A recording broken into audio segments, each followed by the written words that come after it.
With this being the last weekend for Legion baseball play, area teams are looking to get everything in order and build some momentum for district play begins next weekend. And today, Grand Island Home Federal hosts a school from East and Lincoln White House Oil. So let's go on out to Ryder Park for the first of two between GI and White House.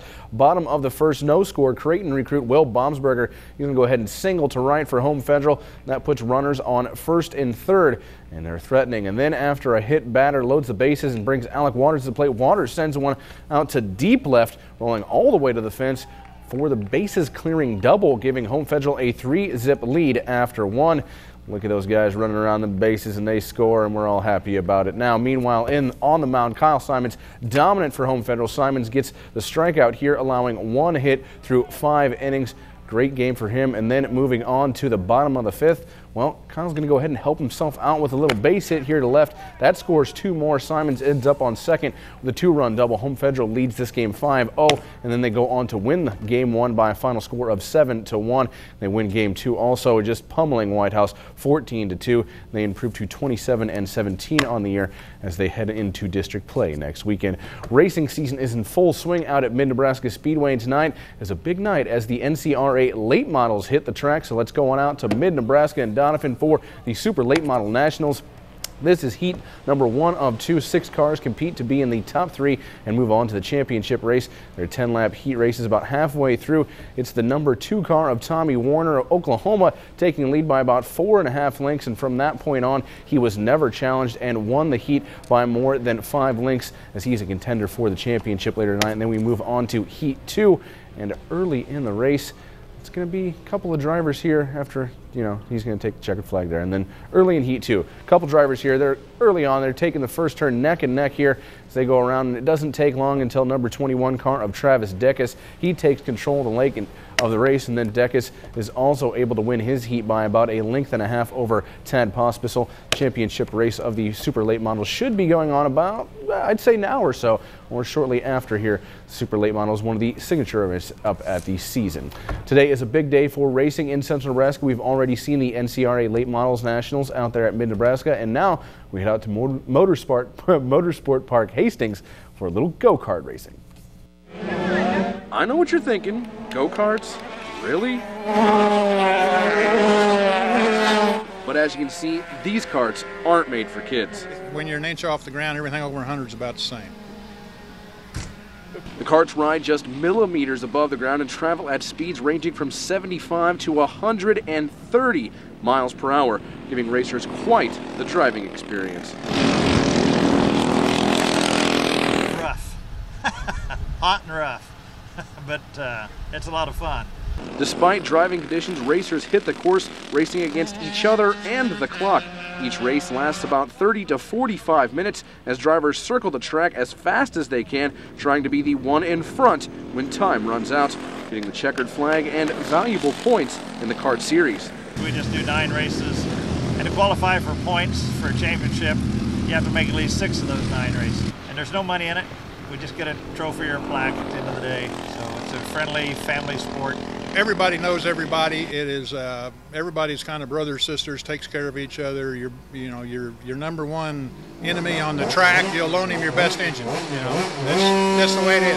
We aren't here for money. We're here for fun. And of course, to go fast.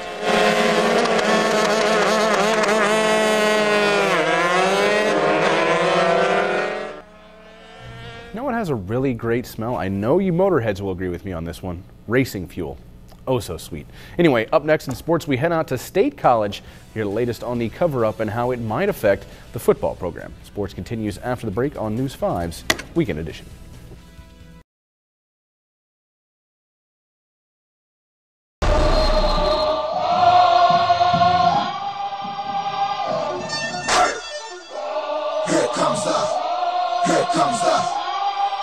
Y'all don't really want it like that. Here comes the blue. Here comes the blue. Here comes the. Y'all don't really want it like that. Here comes the blue. Here comes the blue. Here comes the. Y'all don't really want it like that. Not the speed or propulsion system most are used to when it comes to races held at Motorsport Park Hastings, but it didn't stop the Hastings Family YMCA and MPH from coming together to put on a very unique event. This is an 8-hour cycling race.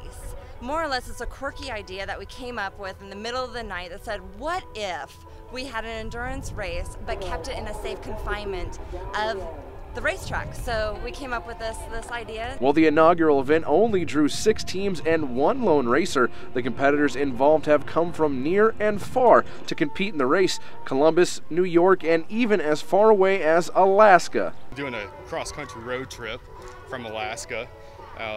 Actually started off in Atlanta, went to Connecticut, now I'm in Nebraska heading back up to Alaska.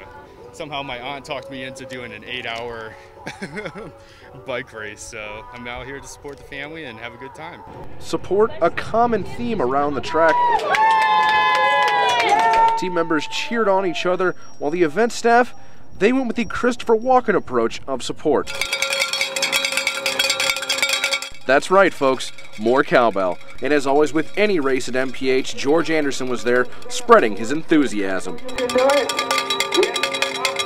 Nice, we got a laugh out of New York, not bad. But really, the race is all about camaraderie and staying close with friends and family. It's really nice.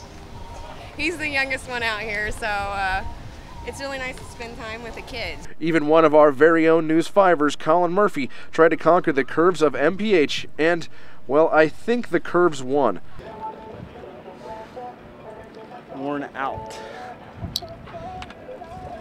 Why aren't you out here, Ed? Thank you.